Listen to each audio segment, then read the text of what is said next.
Donc, je vais fermer le document ici, parce que à force de faire des vecteurs dedans, ça finit par devenir un peu lourd. Mais quoique, c'est pas très très lourd, il n'y a pas d'effets spéciaux, il n'y a pas des dégradés, il n'y a pas des motifs, et ça reste acceptable pour Illustrator, mais malgré tout, je vais fermer le document ici, fichier fermé, ou CTRL W sur le PC, commande W sur le Mac. Voilà, il me demande d'enregistrer, j'enregistre. Alors, on va continuer dans l'étude de ce qui est texte dans Illustrator.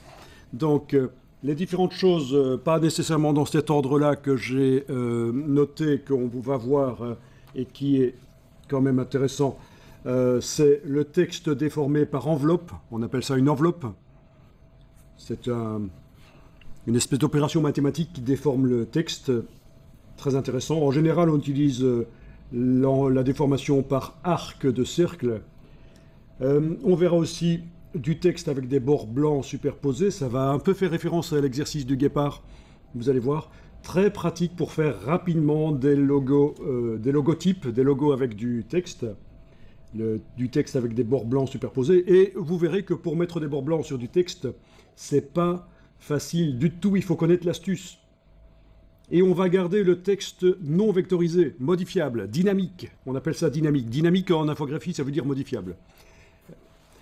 Donc, certaines personnes vont dire, oui, pour arriver à mettre correctement des bords blancs sur du texte, pour arriver à mettre des contours, blancs ou pas d'ailleurs, sur du texte, il faut absolument le vectoriser, sinon ça ne marche pas bien. Mais si vous connaissez l'astuce, vous pouvez garder le texte non vectorisé, donc on peut corriger des fautes d'orthographe, modifier le texte, c'est mieux. Autre chose, du texte qui sert de masque pour faire apparaître uniquement à travers les lettres une image.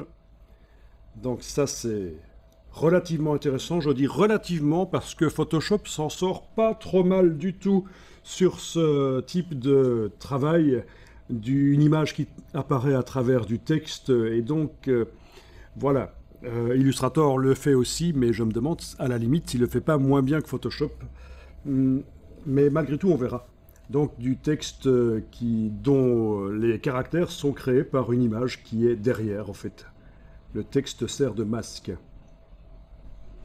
Même chose, mais le texte fait un trou dans une image.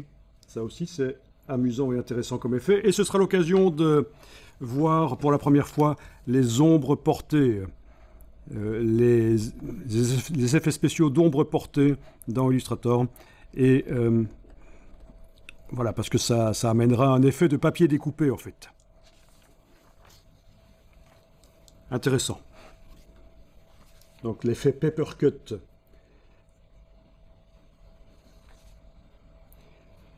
On verra aussi que le texte peut être mis dans un masque de la palette transparence, mais je ne suis pas certain que je vais le voir aujourd'hui. Non, je ne pense pas que je vais le voir aujourd'hui parce que c'est tellement différent du reste que ça va vous embrouiller si je vous parle de ça aujourd'hui.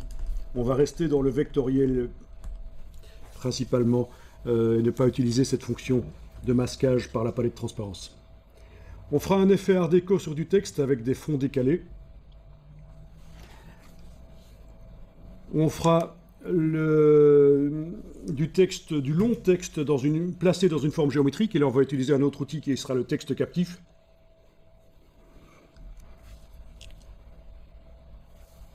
On fera du texte dans une forme avec la fonction déformation par l'objet.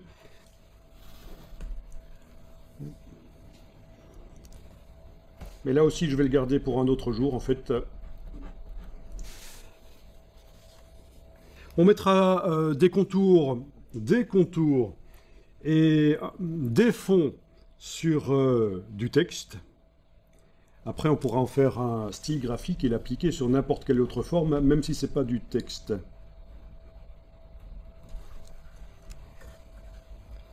Le texte dans un cartouche autoredimensionnable, c'est quelque chose qui sera vu aussi, mais un autre jour. Ça, c'est intéressant. Vous mettez du texte dans un rectangle. Si vous modifiez la longueur, vous avez le rectangle qui s'agrandit. Ça fait un peu un effet de panneau qu'on a à l'accueil, à l'entrée des villes ou des villages. Un panneau qui parfois a une largeur qui convient bien en fonction de la longueur du texte à mettre dedans. Donc panneau autoredimensionnable, c'est relativement peu connu, c'est assez facile à faire. Et aussi, quelque chose d'intéressant, là, le texte le long d'une courbe, très utile pour faire du packaging. Pour faire donc des projets d'emballage. Pouvoir créer une courbe, notamment un arc de cercle, et pouvoir mettre du texte le long de la courbe, c'est pour faire par exemple un effet de boîte de camembert ou des choses comme ça, un effet de packaging rond. Ça c'est bien. Donc voilà en gros ce qui nous attend au niveau de l'étude du texte. Donc je vous propose de redémarrer dans Illustrator au départ d'un nouveau document. Vous allez faire fichier nouveau. Est-ce que j'ai besoin d'un fond gris pour le document que je vais faire ici? Non. Pour un autre exercice qu'on fera, j'aurai besoin d'un fond gris parce qu'on va travailler avec des contours blancs et ce sera intéressant. Et donc là, je pourrais peut-être redémarrer d'un des documents qu'on a fait précédemment qui contient déjà un fond gris pour ne pas devoir refaire tout le travail de créer un calque qui contient un rectangle avec un fond gris. Donc, mais ici, je sais que je ne vais pas avoir besoin de fond gris, donc je crée carrément un tout nouveau document. Donc je vais dans Impression, dans A4, dans Horizontal, couleur RVB, dans les options avancées. Ok, alors une question que vous pourriez vous poser, c'est quelle est la résolution qu'on met dans le document? Ceux qui sont habitués à Photoshop vont peut-être poser cette question parce qu'ils savent que dans Photoshop, la résolution, ça compte. En réalité, ça compte pas tellement que ça. Si vous finalisez ce que vous faites dans Photoshop, si vous le finalisez dans InDesign, la résolution dans Photoshop n'a strictement aucune importance. Mais si vous imprimez au départ de Photoshop, oui, la résolution, ça compte. Et j'en parle parce qu'on voit ici le réglage ici, les pixels par pouce, 300 pixels par pouce. En réalité, dans Illustrator, on travaille avec des formes géométriques. C'est du vectoriel, c'est des formes géométriques, c'est pas des pixels. Alors pourquoi est-ce qu'on trouve une notion ici de pixels par pouce? Les DPI, comme certains connaissent la version anglaise, les dots per inch, les points par pouce, la résolution. Pourquoi est-ce qu'on trouve ça ici dans Illustrator? Eh bien, on va en parler à un certain moment, surtout quand on va jouer avec les ombres sur les objets. C'est la qualité du rendu des effets spéciaux. En fait, c'est juste pour les effets spéciaux, ce réglage-là. C'est ce qu'on appelle les paramètres de pixelisation. Oui, les paramètres de pixelisation des effets. Donc, voilà, vous n'osiez peut-être pas poser la question, mais voilà, dans Illustrator, on ne définit pas la résolution du document Illustrator.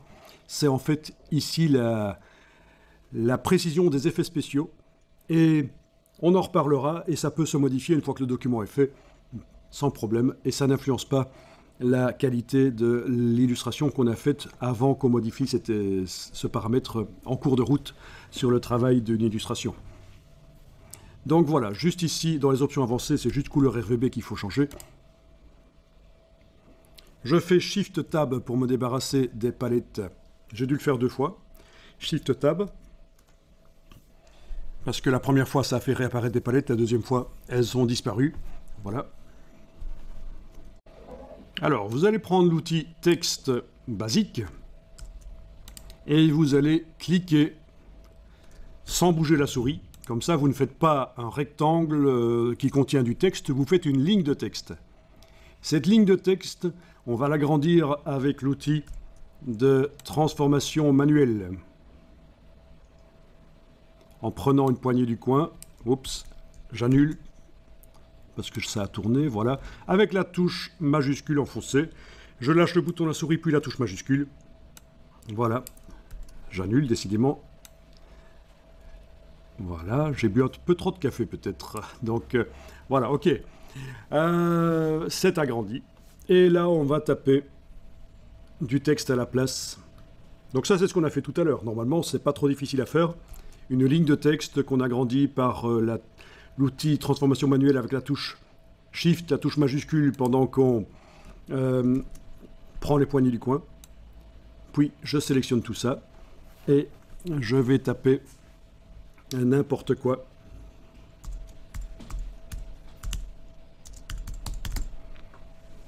Voilà.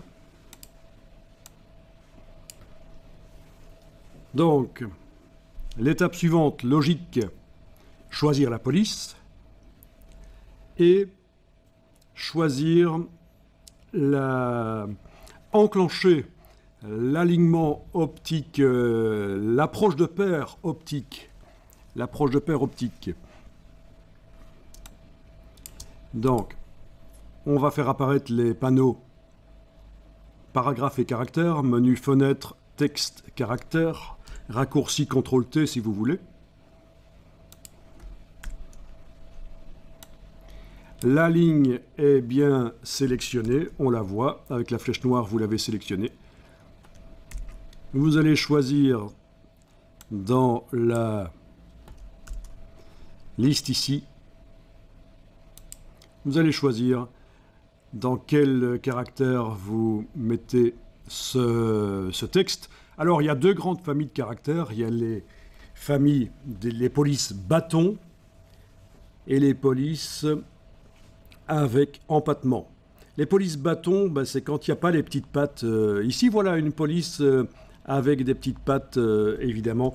C'est ce qu'on appelle les polices à empattement ou les polices sérif. Ça s'appelle aussi les polices sérif, S-E-R-I-F.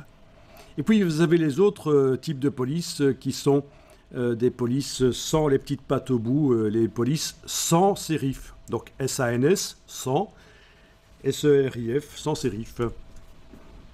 Donc vous choisissez la police que vous souhaitez. Alors, il y a des polices à éviter, bien sûr, vous le savez, c'est très mal vu, les polices vers de terre, comme le Comic Sans, c'est absolument à éviter, sauf si vous avez une très bonne raison de l'utiliser. Voilà, alors suivant la police qu'on choisit, parfois le texte s'agrandit, là, sur le plan de travail. Bon, dans ce cas-là, je ne vais pas m'amuser à le réduire, je vais juste agrandir le plan de travail si jamais il a débordé. Oui, c'est vrai qu'en fonction de la police qu'on choisit, on peut avoir le texte qui s'agrandit là et qui occupe plus de place. On n'est pas lié au format A4 ici, parce qu'on finalise l'illustration ailleurs. Normalement, dans Illustrator, on ne finalise pas dans Illustrator. C'est-à-dire que ce qu'on fait dans Illustrator, on le place dans un format dans InDesign ou dans un autre document Illustrator, si on ne veut pas apprendre InDesign. Donc, mais ça, c'est des choses qu'on verra. Voilà, pour appuyer ce que je vous disais, j'ai tapé ici dans Google sans sérif et vous avez des sites qui arrivent qui vous expliquent la différence entre police sérif et police sans sérif. Donc les polices sérif, c'est avec les petits empattements. Les polices sans sérif, c'est les polices un peu bâtons, sans les petites pattes. Donc les polices sérif, c'est avec les empattements et sans sérif, c'est sans les empattements. Voilà, donc il vous explique ça ici sur le site notamment, mais je ne conseille pas particulièrement ce site, c'est juste que je suis tombé dessus. Si j'affiche les images ici, vous allez avoir voilà, plein d'exemples sans sérif, avec sérif, voilà. Alors ça, c'est pas bon cet exemple, mais ici, cet exemple-ci est bon. Les petites pattes à droite, les polices sérif, voilà. Voilà, les petites pattes. Donc les deux grandes sortes de polices qui existent, voilà. Et je voulais choisir celle que vous voulez donc dans Illustrator. Je vous ai parlé aussi de la police Comic Sans, police de Microsoft si je ne me trompe pas. Donc c'est très mal vu dans le monde du graphisme d'utiliser ce genre de police vers de terre. C'est moche. Vous allez vous griller si vous utilisez ça, sauf si vous avez une très bonne raison d'utiliser. Voilà. D'ailleurs, vous voyez ici le point... là, ce que je vous explique, ça fait partie de la culture du graphisme et de l'infographie. Vous avez un mouvement où voilà, on est contre le Comic Sans. Vous avez peut-être déjà vu ça sur les réseaux sociaux, d'ailleurs. Il y a un mouvement contre le Comic Sans. Voilà. Tellement c'est moche, quoi. C'est pour ça. Pourquoi est-ce que tout le monde déteste le Comic Sans? Parce que, voilà, c'est peut-être adapté à certains usages pour les enfants, pour faire de la communication pour les enfants, pourquoi pas, mais pas pour le reste. C'est surtout parce que c'est moche, quoi. C'est du ver de terre. Voilà. Alors donc, la police de caractère que j'ai choisie ici, je vais resélectionner la ligne parce qu'elle n'était plus sélectionnée, et je vais aller enclencher dans la palette caractère l'option ici, l'alignement, l'approche de paire optique. Voilà, approche de paire optique. Bien,